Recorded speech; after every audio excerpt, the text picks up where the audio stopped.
আজকের এই অনলাইনের যুগে যদি উনি বক্তৃতার ময়দানে থাকতেন, আমার মনে হয় এই মিডিয়ার জায়গা লাগতো আমাকে দুই একটা মাহফিলের মতো জায়গা।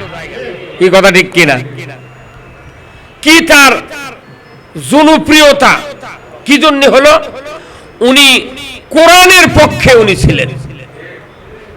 তবে কোরআনের পক্ষে যারাই থাকবে, দুনিয়ার জালিমের ইসলাম বিরোধীদের আক্রোশ তাদের উপর অবশ্যই থাকবে। আমরা যতই কায়দা করে কথা বলি না কেন, যতই হিকমত করেন, আপনি আমি যদি আমার বক্তৃতার মাধ্যমে প্রকাশ করতে পারি যে এই দেশটা আল্লাহর আইন চলা দরকার, এতটুকু কইলে তো কোনো দলের কথা বলা হয় না। হয় কি? আকিমুস সালাতের কথা সারা জীবন মসজিদের ইমামরা বলে, কারো বিরুদ্ধে কি মামলা হচ্ছে? কথা বলেন, মামলা হচ্ছে? তাহলে আপনি কি হিকমত দিয়ে আবার বক্তৃতা করার চাচ্ছেন আমাকে বলেন তো? কোন হিকমত দিয়ে বক্তৃতা করলে মামলা হবে না, কথা হবে না, বাধা হবে না? সেই হিকমত আমি আপনার কাছ থেকে শিখতে চাচ্ছি। কি কথা কি ঠিক কিনা? আকিমুস সালাত, নামাজ কায়েমের পক্ষে কথা বলে বলে ইমামের বেটা নামাজ কাজা করিচ্ছে, লাভ নেই। ইমামের বেটা নামাজ কাজা করে, মুয়াজ্জিনের বেটা নামাজ কাজা করে, বক্তার বেটারও নামাজ কাজা করে। এমনও বক্তা আছে বক্তার বেটা গাঁজা খায়, হাজারো প্রমাণ আছে। কিন্তু আপনাদের কাছে আমার একটা অনুরোধ, স্মৃতিচারণ যার করতে আমরা আসছি আলহামদুলিল্লাহ, কিন্তু গতকাল থেকে আমি একটা কথা শুনে এত আমার মন খারাপ হয়ে যাচ্ছে। বাংলাদেশের একটা মানে বৃদ্ধ বক্তা আছে, বুঝছেন? বৃদ্ধ বক্তা, নাম বলবো না আমি। উনি বলছেন যে মাননীয় প্রধানমন্ত্রী এই বাংলাদেশকে রাজাকার মুক্ত করা লাগবে। আমরা যতগুলো আলিম আছি বগুড়াতে, আমার মনে হয় এরই জন্য একটা সাংবাদিক সম্মেলন করা দরকার। হ্যাঁ, তুমি পক্ষে নাই, তুমি কোন পক্ষে মনে হয় জিবরাইলও বোধহয় জানে না। অযথা একটা ভালো মানুষের যারা জুতো মারলো তার বিরুদ্ধে তুমি কথা কয়া, তুমি আবার যে কথা শুরু করছো, তাহলে এই কথা তো আরো সমাজে অশান্তি সৃষ্টি করতেছে। এই জন্য আমাদের প্রতিবাদ নয়, আমাদের মানুষকে বুঝাতে হবে যে এই কথাগুলির দ্বারা, আলেম ওলামার কথা দ্বারা মানুষের ভেতর একটা ঘৃণা আক্রোশ পয়দা হচ্ছে। এই জন্য আসুন আমরা শুধু সাইদির যে স্মৃতিচারণ শুনলাম, আল্লামা সাইদি একটি ইতিহাস, তিনি যেভাবে বাংলাদেশে কোরআনের মাহফিলে তাফসির করেছেন, এভাবে তাফসির করার মতো বাংলাদেশে অনেক বক্তা আছে, অনেক আলেম আছে, কিন্তু তার মতো সাজানো গোছানো বিষয় ভিত্তিক আলোচনা করার মতো বক্তা তাফসির কারক এই ময়দানে বড় অভাব। আমরা অনেকেই বক্তব্য দেই, আল্লামা সাইদি হুজুর কোন বিষয়ে বক্তব্য দেন না বলেন? কিয়ামত নিয়ে আলোচনা করেছেন, যেটা শুনলে এমনি চোখ দিয়ে পানি চলে আসে। পিতামাতা নিয়ে, জিহাদ নিয়ে, তার জিহাদি বক্তব্যগুলো শুনলে মনে হয় যে ময়দান পারলে আজকেই লড়াই করে আজকেই শহীদ হয়ে মারা যায়। মানে এমন স্পিরিট তার বক্তব্যের ভিতরে, পিতামাতার খেদমত নিয়ে এমন হৃদয় গলা আলোচনা, যেটা শুনে মনে হয় যে আমি আর কোনোদিন মা বাবার সাথে বেয়াদবি করবো না। তার মানে প্রত্যেকটা কথা, প্রত্যেকটা আলোচনা আমাদের হৃদয়ে টাচ করে। সাধারণ শ্রোতা তার মাহফিল থেকে হেদায়েত নিয়ে বাসায় যাইত, পরিবর্তন হয়ে যাইত। নামাজের বিষয় নিয়ে বলেন, জিহাদের বিষয় নিয়ে বলেন, পিতামাতার খেদমতের বিষয় নিয়ে বলেন, কোন বিষয় নাই যে বিষয়টা নিয়ে আল্লামা সাইদি হুজুর কথা বলে নাই? এই জন্য আল্লাহ রাব্বুল আলামিন বলেন, ইন্নামা ইয়াখশাল্লাহা মিন ইবাদিহিল উলামা, আল্লাহর বান্দাদের মধ্যে যারা জ্ঞানী তারাই অধিক পরিমাণে আল্লাহকে ভয় করে। এরকম একজন মানুষ আল্লামা সাইদি হুজুর ছিলেন, যার দিলের ভিতরে আল্লাহর ভয় ছিল। তিনি কোরআনের কথা বলেছেন, আল্লাহ পাক তাকে এত সম্মান মর্যাদা দিয়েছেন, তিনি এই দেশের এমপিও হয়েছেন। তার সম্মান মর্যাদা নিয়ে আমরা আলোচনা করে শেষ করতে পারবো না। তিনি যখন বিদায় নিয়েছিলেন 2023 সালে এই আগস্ট মাসের 14 তারিখে, মনে হয় পুরো বাংলাদেশ থমকে গেছে। অঝরে মানুষ কান্না করেছে, নিজের পিতা মাতা মারা গেলে এত কান্না করে না। আল্লামা সাইদি হুজুরকে হারিয়ে মানুষ এত কান্না করেছে।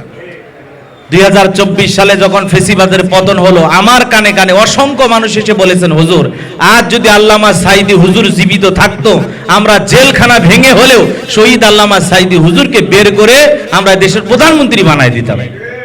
মানে এরকম ভালোবাসা তার প্রতি মানুষের ছিল, যে মানুষটার ফাঁসি রায় হওয়ার পরে এদেশের 2 শতাধিক মানুষ রক্ত দিয়েছেন, জীবন দিয়েছেন।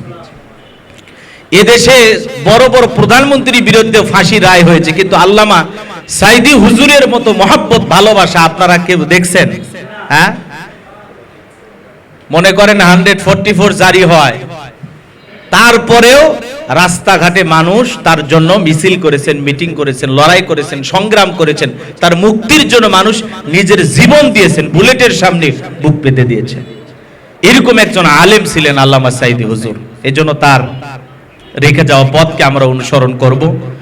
উনি অনেক লড়াই সংগ্রাম করেছেন, তার মাহফিলে গুলি পর্যন্ত হয়েছে, তারপরেও তিনি ইসলাম থেকে, দিন থেকে 1 ইঞ্চি পিছপা হন নাই।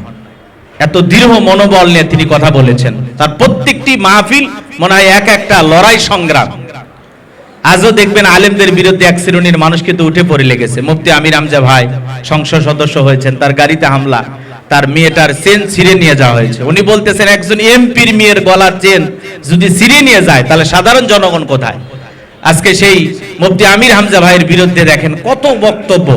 রাশেদ খান, আমরা রাশেদ খান মিননের কথা শুনেছি, নতুন রাশেদ খান একজন হয়েছেন, বাপ রে বাপ। উনি বলতেছেন মুফতি আমির হামজা রক কাটায় পারদর্শী। নাউজুবিল্লাহ, আস্তাগফিরুল্লাহ। একজন আলেমকে, একটা আলেমকে নিয়ে এত বড় মিথ্যা অপবাদ। মুফতি আমির হামজা নাকি রক কাটায় পারদর্শী, তার ওয়াজ মাহফিল বন্ধ করা দরকার, এমনকি মসজিদের খুতবা দেওয়া বন্ধ করা দরকার। এইভাবে একজন আলেমের বিরুদ্ধে বলা হচ্ছে। আজকে যদি আমরা প্রতিবাদ না করি, অনেক বড় মাসুল কিন্তু আমাদেরকে দিতে হবে।